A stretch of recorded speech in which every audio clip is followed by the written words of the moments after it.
il te dit, je n'ai créé les djinns et les hommes que pour l'adoration. Donc les ulama, ils réfléchissent, ils disent, mais l'adoration, ça veut dire quoi? Puisqu'on ne peut pas être à 24 heures sur 24 fil ibadah, dans l'adoration d'Allah Jalla fi'ula. Walakin, ta vie, ton atmosphère, elle peut devenir une ibadah si ce que tu fais, lillah Jalla fi'ula. Tu vas te coucher, tu vas dormir, tu as besoin de dormir. Tu fais des heures de sommeil, c'est obligatoire. Mais si tu fais tes adkar, avant de dormir, ton sommeil devient une forme d'adoration dans laquelle tu peux être récompensé. Pourquoi? Parce qu'il faut que tu dormes pour avoir la force de faire ce que tu as à faire dans la journée. Manger, tu dois manger. Et bien quand tu dis ta bismillah, bismillah en mangeant, avec tes doigts, comme cela, eh bien c'est une forme d'adoration. Tu manges, pourtant tu es comme dans une forme d'adoration par le fait que tu sais que tu as cela par le biais d'Allah Jalla fi'ula et que tu veux manger du licite, yani halal.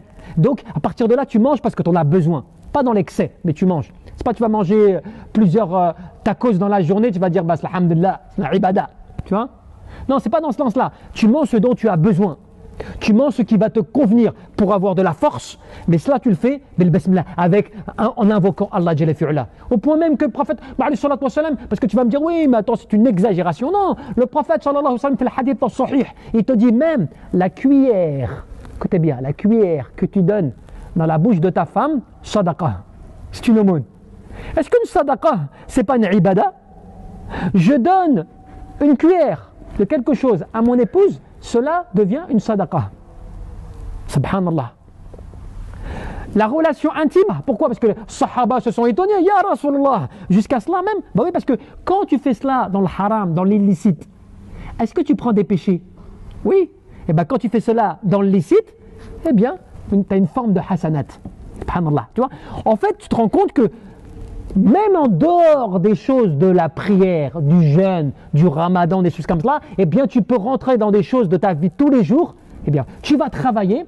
Le travail en lui-même, c'est pas une ibadah. Mais quand je vais travailler parce que je veux avoir un salaire licite et je veux me nourrir licite et je veux faire rentrer chez moi de l'argent licite, eh bien ça devient une ibadah. Quoi donc? Mon intention, pourquoi je vais travailler? Parce que mon intention, c'est d'aller chercher halal, de l'argent licite. Donc ça devient une sadaqa ce que je fais. Parce que l'argent, même quand je fais des courses pour ma famille, ça devient une sadaqa, subhanallah.